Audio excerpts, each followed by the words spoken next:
Siapa di sini yang sedang dendam-dendaman? Boleh cium tangan, ada? Siapa yang lagi bertengkar? Boleh cium tangan. Alkitab berkata, Allah telah memperdamaikan kita. Nah, Yesus telah memperdamaikan kita dengan Allah. Jadi Yesus saja sudah memperdamaikan kita. Masa kita masih berantem, saudara? Hari ini mari kita hidup berdamai. Katakan amin. Kalau saudara hidup berdamai, hidupmu tenang. Amin. Hidupmu sehat, hidupmu kuat, hidupmu bahagia. Siapa yang mau bahagia, angkat tangan. Jangan dendam. Siapa yang mau bahagia? Jangan berantem. Siapa yang lagi berantem? Cung. Kalau saudara berantem, nggak ada damai, nggak ada kebahagiaan. Tapi kalau saudara rukun, ada damai, ada kebahagiaan, ada sukacita, bahkan ada berkat-berkat yang melimpah. Yang setuju boleh berikan tepuk tangan yang meriah buat Tuhan Yesus. Jadi kalau saudara mau berubah, berubah dulu hati saudara. Maka Tuhan selalu lihat hati kita. Tuhan nggak lihat apa yang kita punya, Tuhan lihat hati. Hari ini mari minta supaya Tuhan merubah hati saudara. Tuhan, inilah yang ku tahu, Kau mengenal hatiku, jauh melebihi semua yang terdekat sekalipun. Tuhan, inilah yang ku mau, ku menjaga hatiku supaya kehidupan memancar senantiasa. Saudara yang lagi susah hari ini, saudara yang lagi ada masalah hari ini, jaga hatimu. Sabar sedikit, Tuhan pasti menolong saudara. Maka berjuang untuk terus percaya Yesus. Berjuang setia kepada Yesus supaya saudara tidak mengalami kematian yang kedua.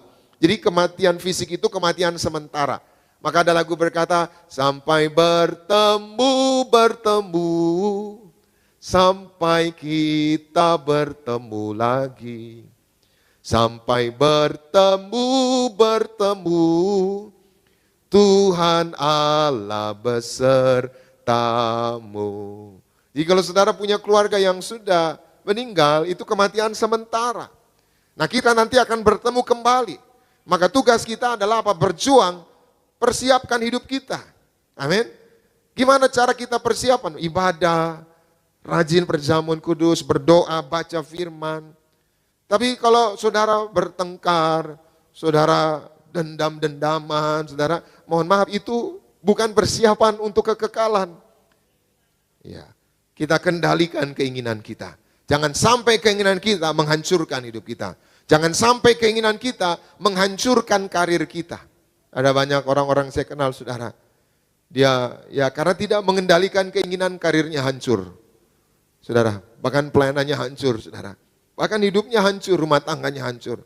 Ya banyak saya kenal orang-orang, saudara, dulu pelayanan bagus, saudara. Tapi karena tidak mengendalikan keinginan, saudara, hasilnya apa, saudara?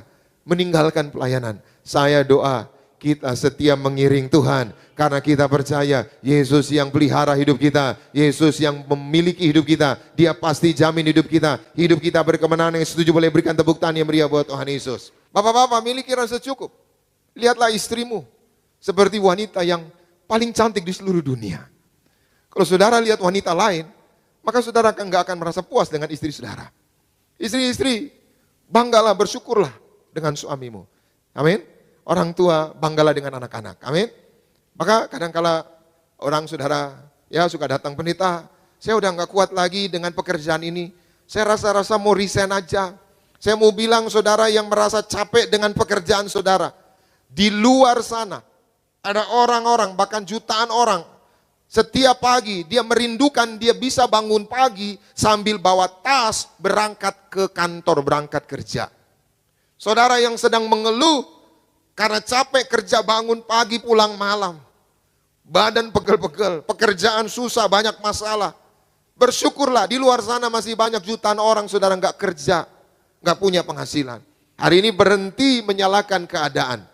Kita nggak bisa merubah keadaan, tapi kita bisa merespon keadaan dengan benar. Amin. Kita nggak bisa merubah keadaan. Kadangkala saudara ada peristiwa-peristiwa, ada kejadian-kejadian yang tak terduga, yang tak terprediksi. Nggak diprediksi, tiba-tiba ada masalah, tiba-tiba ada pergumulan, nggak terprediksi, nggak terukur saudara. Tapi kita bisa meresponnya dengan benar.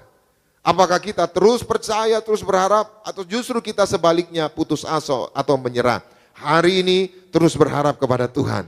Karena pengharapan di dalam Tuhan tidak akan pernah mengecewakan. Amin. Jadi jangan ambil keputusan tidak berdasarkan firman. Kenapa? Karena firman pasti benar. Jangan ambil keputusan berdasarkan perasaan. Seringkali kita mengambil keputusan berdasarkan perasaan. Ini kira-kira enak gak ya? Tersinggung gak dia ya? Marah gak ya dia ya? Aduh, pusing kalinya. Tersinggung gak ya? Marah gak ya? Pakai perasaan. Perasaan kita bisa salah. Tapi firman Tuhan gak mungkin salah.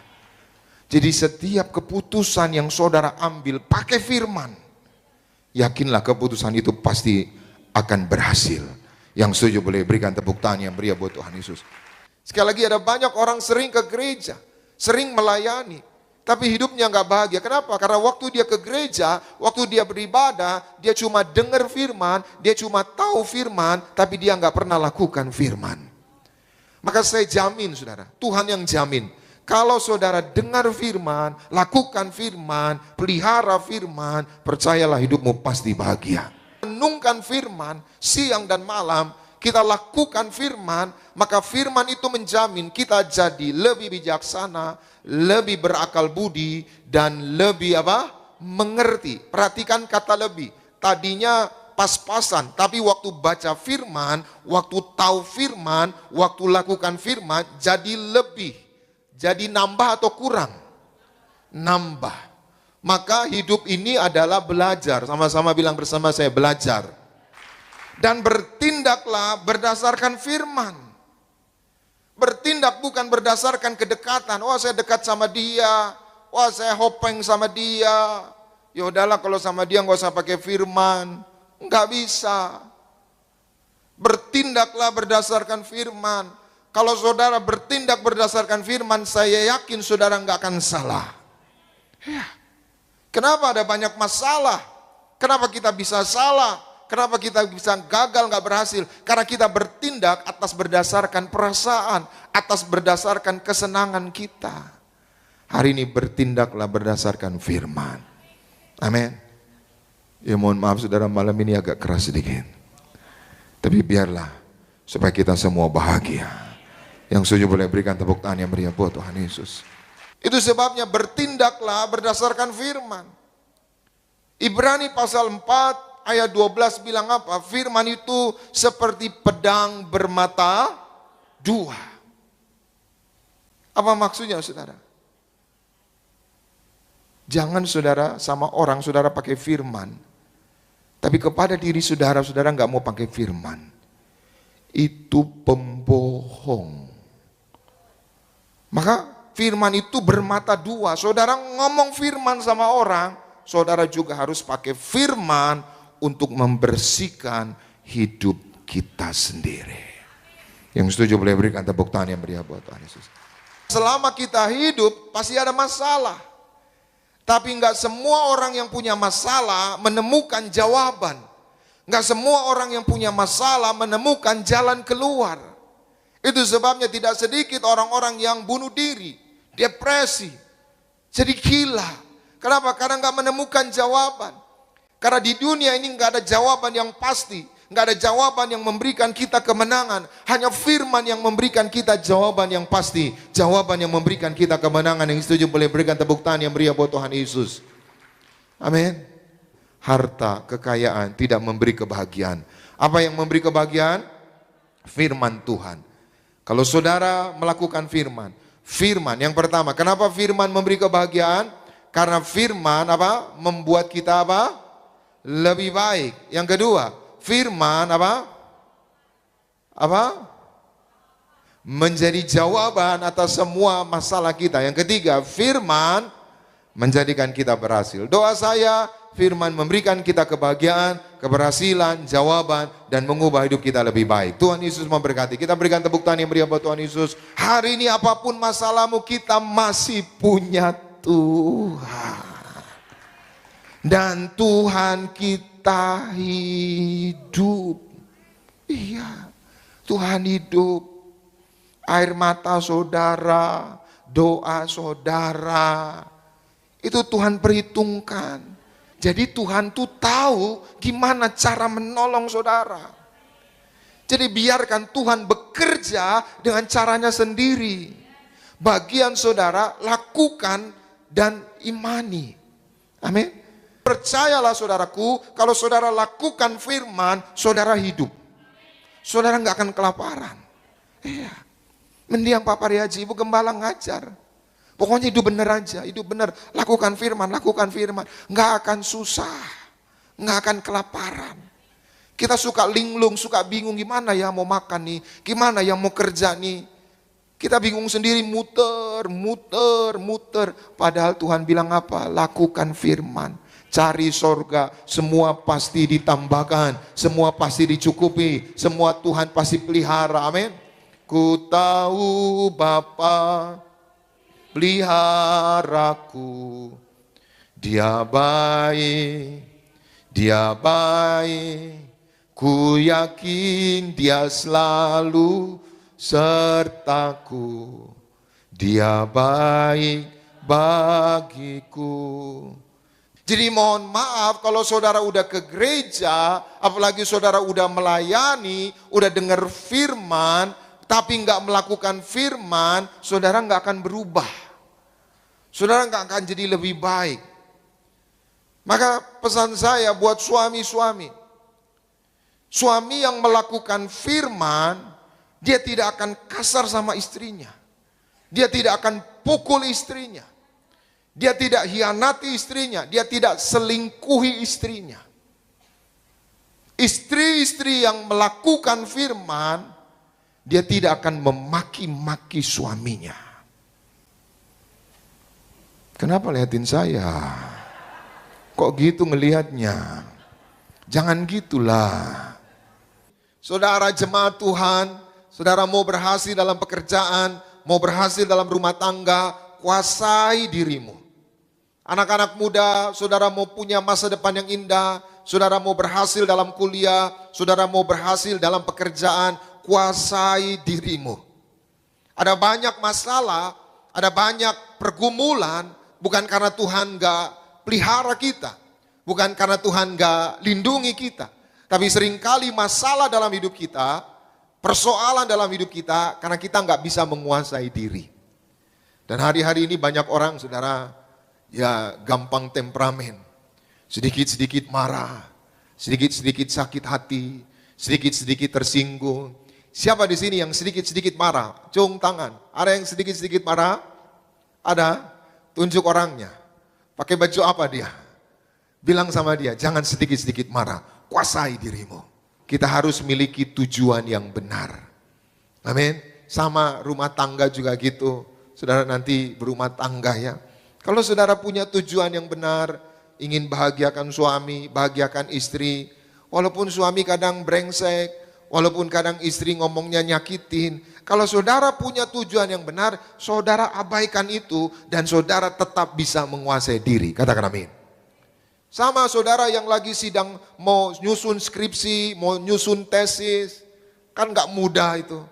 Butuh ya pengorbanan, butuh waktu yang ya berminggu-minggu, berbulan-bulan menyusun. Kalau saudara punya tujuan supaya bisa diwisuda, supaya dapat gelar, saudara pasti bela-belain, menguasai diri untuk menyelesaikan skripsi dan tesis. Amin. Kuasai diri.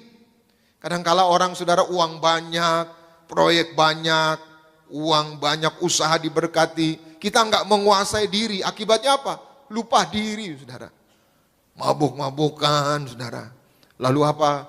Ya terjerumus saudara pergaulan bebas. Demikian juga mungkin saudara hari ini sedang susah. Uang kurang, masalah di mana-mana, kesulitan di mana-mana. Kuasai diri. Sabar dikit saudara. Sama-sama bilang bersama saya, Tuhan Yesus, berikan aku kemampuan untuk menguasai diri. Aku mau bersabar sedikit. Amin.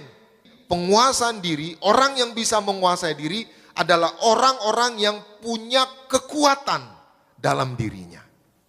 Jadi saudara yang bisa menahan diri, ya diomongin orang, dijelekin, saudara diem, saudara tenang, saudara abaikan omongan orang, berarti saudara ada kekuatan dalam diri saudara. Maka apapun keadaan saudara, saudara strong, saudara kuat, kuat, kuat, kuat, kuat. Yang setuju boleh berikan tepuk tangan yang meriah buat Tuhan Yesus. Jadi mari hari ini kuasai diri saudara. Saudara yang bisa menguasai diri adalah orang-orang yang kuat. Amin. Jadi kesimpulannya ada 3. Apa pentingnya penguasaan diri? Yang pertama apa? Penguasaan diri apa? Adalah benteng pertahanan kita. Yang kedua, penguasaan diri apa? Membuat kita, ini kok lupa semua ini. Yang kedua, penguasaan diri supaya kita kuat dalam segala keadaan. Yang ketiga, penguasaan diri apa? Supaya kita terhindar dari kesukaran. Doa saya, saudara berhasil dalam pelayanan, berhasil dalam pekerjaan, berhasil dalam kuliah, berhasil dalam pendidikan, karena saudara menguasai diri. Tuhan Yesus memberkati. Kita berikan tepuk tangan yang meriah buat Tuhan Yesus. Buah roh itu ada berapa? Ada berapa? Ini mau jadi pelayan Tuhan gak tahu buah roh gimana. Buah roh itu ada berapa? 9. Penguasaan diri itu buah roh nomor berapa? Nomor 9. Jadi penguasaan diri itu adalah buah roh. Saudara tahu buah itu hasil. Sama-sama bilang bersama, buah roh adalah hasil ketika aku dipimpin roh. Amin. Jadi sesungguhnya kita manusia ini gak bisa menguasai diri. Tapi kalau kita dipimpin Roh Kudus, kalau kita dipenuhi Roh Kudus, kita bisa menguasai diri. Saudara yang diomongin orang, saudara yang difitnah orang, dijelek-jelekin orang, sesungguhnya saudara gak terima, maunya samperin dia dan umpat balik dia. Tapi karena saudara dipenuhi Roh Kudus, karena saudara dipimpin Roh Kudus, walaupun fitnahannya, perkataannya menyakiti, melukai, saudara bisa menguasai diri. Amin. Kalau kita nggak bisa menguasai diri, semua yang buruk, semua yang jelek, orang-orang jahat itu bisa menghancurkan hidup kita. Jadi sederhananya penguasaan diri itu umpama tembok pertahanan kita. Sama-sama bilang bersama saya, penguasaan diri adalah tembok pertahananku. Apapun orang ingin berniat jahat, apapun masalah, apapun kesulitan, saudara akan terlindungi. Banyak orang mengeraskan hati, ia menganggap baptisan itu bukan sesuatu yang penting. Hari ini seruan saya, saudara, yang Pak Parheji juga bilang, saudara, bahwa dibaptis itu agar nama kita tercatat di sorga. Dibaptis itu supaya kita lepas dari kutuk. Ya kita nggak tahu, seperti kemarin hari Minggu saya khotbah, saudara, bahwa ya Salomo salah. Salomo menyembah berhala. Nanti saudara baca di 1 Raja-Raja 11, ayat 11-12. Salomo melakukan kesalahan. Salomo berbuat jahat. Tuhan mau hukum Salomo. Tuhan mau jitak Salomo, saudara. Tuhan mau hukum Salomo. Tapi karena Tuhan ingat bapaknya Salomo. Siapa bapaknya Salomo? Daud. Karena Daud berkenan, maka Salomo nggak jadi dihukum. Hari ini kalau saudara hidup benar, anak-anakmu suatu hari kepleset. Anak-anakmu suatu hari keperosok, saudara.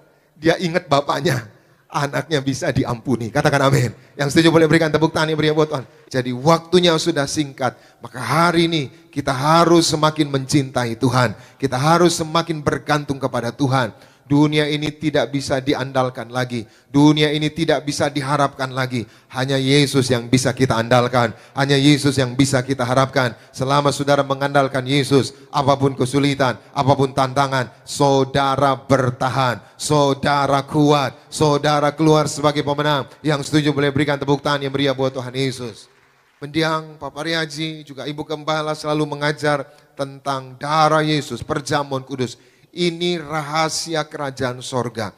Ini perintah dari Tuhan Yesus. Jadi ini bukan suatu kebetulan. Ini bukan hanya sekedar pengajaran. Ya orang boleh tertawakan, orang boleh ejek. Kenapa Tiberias setiap minggu? Kenapa Tiberias bawa pulang dan sebagainya. Silakan orang punya penafsiran masing-masing. Namanya penafsiran, saudara. Orang gak boleh protes penafsiran. Namanya penafsiran. Tapi dasarnya ada. perjamuan terakhir, perjamuan Tuhan, perjamuan Paskah. Maka kita imani kalau di rumah kita, kalau saudara ada darah Yesus, iblis tidak bisa mengalahkan saudara. Iblis tidak bisa menghancurkan saudara. Yang setuju boleh berikan tepuk tangan yang meriah buat Tuhan Yesus. Para orang tua, pesan saya para orang tua, jangan kasih anakmu makan dari hasil uang korupsi. Jangan saudara. Para orang tua, jangan kasih anakmu makan dari hasil uang mencuri. Para orang tua, jangan kasih anakmu makan dari hasil menipu. Mohon maaf saudara, itu semua mendatangkan kutuk. Hari ini cukupkanlah dirimu dengan apa yang ada padamu. Tuhan pasti pelihara saudara. Tuhan pasti berkati saudara. Katakan amin. Amin. Ya orang sering saudara, ya supaya anaknya senang, dia lakukan ini, lakukan itu. Korupsi sana, curi. Jangan kasih anakmu saudara dari hasil mencuri, dari hasil korupsi. Itu mendatangkan kutuk. Kalau saudara hidup benar, anak cucumu perkasa. Kalau saudara hidup benar, anak cucumu tidak akan pernah meminta-minta. Kalau saudara hidup benar, keluargamu pasti diberkati Tuhan. Katakan amin. Hari ini apapun keadaanmu, apa yang sedang saudara hadapi. Mungkin saudara sedang mengalami utang-utang. Saudara mungkin mengalami masalah dalam bisnis saudara. Apapun yang saudara hadapi, Tuhan bisa tolong saudara. Sama-sama bilang bersama saya, Tuhan bisa tolong aku. Amin. Maka kita nggak boleh mengandalkan kekuatan kita. Kita nggak boleh pakai cara-cara dunia. Kalau saudara masih pakai cara-cara dunia, nipu. Kalau saudara masih pakai cara-cara dunia, korupsi. Kalau saudara masih pakai cara-cara dunia, nyogok. Kalau saudara masih pakai cara-cara dunia dengan hal-hal yang ya membuat saudara merasa bisa diangkat. Saya mau katakan, suatu hari saudara bisa kecewa. Amin. Maka hari ini pakai cara-cara surga. Amin. Cara-cara surga itu enggak ada batasnya. Cara-cara surga itu pasti berhasil. Amin. Saudara tekun perjamuan kudus. Tekun minyak urapan. Ini waktunya udah singkat saudara. Kita enggak boleh main-main lagi. Kita harus tekun perjamuan, amin. Kita enggak tahu kapan Tuhan datang. Tapi kalau saudara tekun perjamuan kudus minyak urapan, kapanpun Tuhan datang, saudara siap menghadap Tuhan, amin. Kitab Mika, saudara, Mika pasal 4 berkata apa? Mika pasal 6 saudara berkata apa? Dengan apakah aku menghadap Tuhan? Dengan korban ribuan domba jantan, dengan korban puluhan ribu curahan minyak.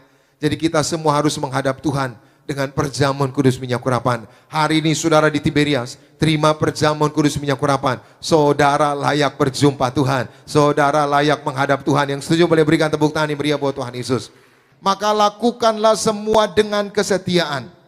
Saudara yang kerja, saudara yang melayani, saudara yang mengurus anak, mendidik anak, lakukanlah semua dengan kesetiaan. Apapun yang saudara lakukan dengan kesetiaan, suatu hari kelak saudara akan menerima upahnya dari Tuhan. Yang setuju boleh berikan tepuk tangan yang meriah buat Tuhan Yesus. Jadi ada 3 pelajaran bagaimana supaya kita kuat di dalam janji Tuhan. Yang pertama apa? Iya, lupa semua saudara. Yang pertama apa? Belajar bersandar kepada Tuhan. Yang kedua apa? Belajar merendahkan hati. Yang ketiga apa? Belajar taat dan setia. Saya doa kita kuat karena kita percaya dan kita terus pegang janji Tuhan. Maka kuasanya dinyatakan, berkatnya dicurahkan. Setuju boleh berikan tepuk tangan yang meriah buat Tuhan Yesus. Itu sebabnya hari ini jangan bersandar kepada jabatan saudara. Karena suatu hari engkau enggak punya jabatan lagi. Engkau bisa kecewa, engkau bisa putus asa. Jangan bersandar hanya kepada kekayaanmu. Suatu hari kekayaanmu enggak ada lagi. Suatu hari kau enggak punya apa-apa lagi. Engkau bisa putus asa. Tapi bersandarlah hanya kepada Tuhan. Sama-sama bilang bersama saya, aku mau hanya bersandar kepada Tuhan. Amin. Kadangkala Tuhan izinkan kita kepepet, saudara. Kadangkala Tuhan izinkan kita nggak ada yang nolong. Kadangkala Tuhan izinkan kita, saudara, nggak ada yang bantu kita. Supaya kita bersandar kepada Tuhan. Amin.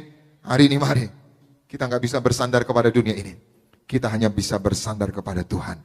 Waktu saudara bersandar kepada Tuhan, saudara akan melihat tangannya yang hebat, tangannya yang kuat, tangan yang perkasa pasti menolong kita. Sekali lagi, dia nggak pernah lupa. Dia nggak pernah lupa sama saudara. Orang bisa lupa sama saudara. Orang tuamu bisa lupa sama saudara. Anak-anakmu bisa lupa sama saudara. Keluargamu bisa lupa sama saudara. Tapi percayalah, Tuhan gak pernah lupa. Yang setuju boleh berikan tepuk tangan yang meriah buat Tuhan Yesus. Dia ingat saudara. Dia kenal saudara. Dia tahu saudara. Itu sebabnya janji Tuhan penting. Kenapa? Karena janjinya dia ingat. Dan janjinya pasti digenapi. Anak-anak muda, kalau cari ya jodoh, cari pasangan, carilah yang setia. Amin. Jangan selalu hanya lihat ya tampangnya, misalkan ya opa-opa gitu saudara. Atau yang ganteng gitu saudara. Cari yang setia. Jadi kalau udah kelihatan masih pacaran aja udah nggak setia, udahlah saudara, lupakan, tutup buku aja gitu saudara. Jadi kalau pacaran aja udah nggak setia, apalagi nanti saudara. Ini mengerikan saudara. Alkitab bilang saudara bahwa banyak orang menyebut dirinya baik hati. Tetapi siapa yang setia, siapakah orang yang menemukannya? Artinya apa saudara? Saudara boleh punya banyak teman yang baik. Tapi yang setia itu sedikit. Jadi kesetiaan itu mahal. Sekali lagi kesetiaan itu barang mahal. Maka saudara suami yang setia, istri yang setia, pelayan-pelayan Tuhan yang setia, Tuhan memperhitungkan kesetiaan saudara. Katakan amin. Saudara harus pahami, cara Tuhan bekerja itu sesuai rencana atau sesuai janji Tuhan. Terserah mau rencanamu gagal, terserah mau keadaanmu berat sekali, terserah mau saudara masih uangnya banyak, Tuhan hanya bekerja sesuai janji Tuhan. Maka selama saudara pegang janji Tuhan, selama saudara percaya janji Tuhan, selama saudara melangkah bersama janji Tuhan, maka sedemikian juga Tuhan akan bekerja dalam hidup kita. Yang setuju boleh berikan tepuk tangan yang meriah buat Tuhan Yesus. Kalau saudara mau kuat di dalam janji Tuhan, mari belajar rendah hati. Orang yang rendah hati Tuhan pasti angkat. Orang yang tinggi hati, yang sombong saudara, Tuhan pasti turunkan. Maka hari ini siapapun saudara, belajar rendah hati. Amin. Orang tua belajar rendah hati. Kadang-kala kita diingatkan anak-anak, atau anak-anak kita diingatkan sahabat kita, belajar rendah hati. Apalagi kalau kita diingatkan pendeta, diingatkan hamba Tuhan, diingatkan gembala sidang, kita harus rendah hati. Gak boleh melawan saudara. Orang-orang yang rendah hati Tuhan pasti angkat. Amin. Hari ini saya doa kita semua memiliki hati yang rendah hati. Tuhan pasti promosikan kita. Yang setuju boleh berikan tepuk tangan yang meriah buat Tuhan Yesus. Siapapun saudara hari ini yang mulai lemah, siapapun saudara hari ini yang mulai tak berdaya, siapapun saudara hari ini yang mulai mau menyerah. Mungkin ada di antara saudara yang mau berpikir, saya mau menyerah aja pendeta, saya mau angkat bendera putih aja pendeta, saya udah mau nyerah, saya nggak mau hidup lagi. Saya mau bilang, ingat janji Tuhan, pegang janji Tuhan. Amin. Waktu saudara ingat, pegang dan percaya janji Tuhan, seberat apapun beban hidupmu, sesulit apapun keadaanmu, saya pastikan saudara kuat, saudara kuat, saudara kuat di dalam Tuhan. Yang setuju boleh berikan tepuk tangan yang meriah buat Tuhan Yesus. Maka bapak-bapak lakukan yang baik. Jangan kasih anakmu saudara makan uang yang tidak halal. Jangan kasih makan anakmu saudara yaitu hasil yang tidak benar saudara. Ada seorang ibu cerita sama saya, dia suka marahin suaminya. Dia bilang, pendeta saya suka bilang sama suami saya, kamu jangan sekali-sekali bawa uang yang tidak halal ke rumah ini. Saya nggak mau. Kamu jangan bawa uang yang berdarah ke rumah ini, katanya gitu saudara. Dan hasilnya apa? Puji Tuhan, anak-anaknya berhasil. Maka hari ini bapak-bapak, kok jadi bapak-bapak melototin saya gitu. Pak, Tuhan sayang kita semua, amin. Kalau Bapak kasih makan anakmu dari hasil yang baik, maka anakmu sehat, anakmu diberkati, anakmu kuat, anakmu tangguh, anakmu diberkati Tuhan. Yang setuju boleh berikan tepuk tangan yang meriah buat Tuhan Yesus. Jadi hari ini kalau saudara diperintah Tuhan, ikuti saja, taat saja, maka ada janji yang menyertai di baliknya. Katakan amin. Gereja Tiberias juga dibangun atas dasar perintah. Maka perintah ini dilakukan oleh mendiang Papa Regis dan Ibu Gembala sampai hari ini. Yaitu apa? Menyerukan manusia suci pikiran, suci perkataan. Mempersiapkan jemaat yang apa? Kudus. Terus misionaris dan apa? Siap ke sorga. Melalui apa sarananya? melalui kuasa minyak dan anggur. Sama-sama bilang bersama saya, melalui kuasa minyak dan anggur, aku dipersiapkan menjadi jemaat yang kudus, misionaris, dan siap ke sorga. Amin. Jadi saudara, gereja Tiberias juga dibangun atas dasar perintah. Maka ketika perintah itu dilakukan, ada janji. Janjinya apa? Kesembuhan. Janjinya apa? Keselamatan jiwa-jiwa. Janjinya apa? Jemaat akan pesta di sorga. Katakan amin.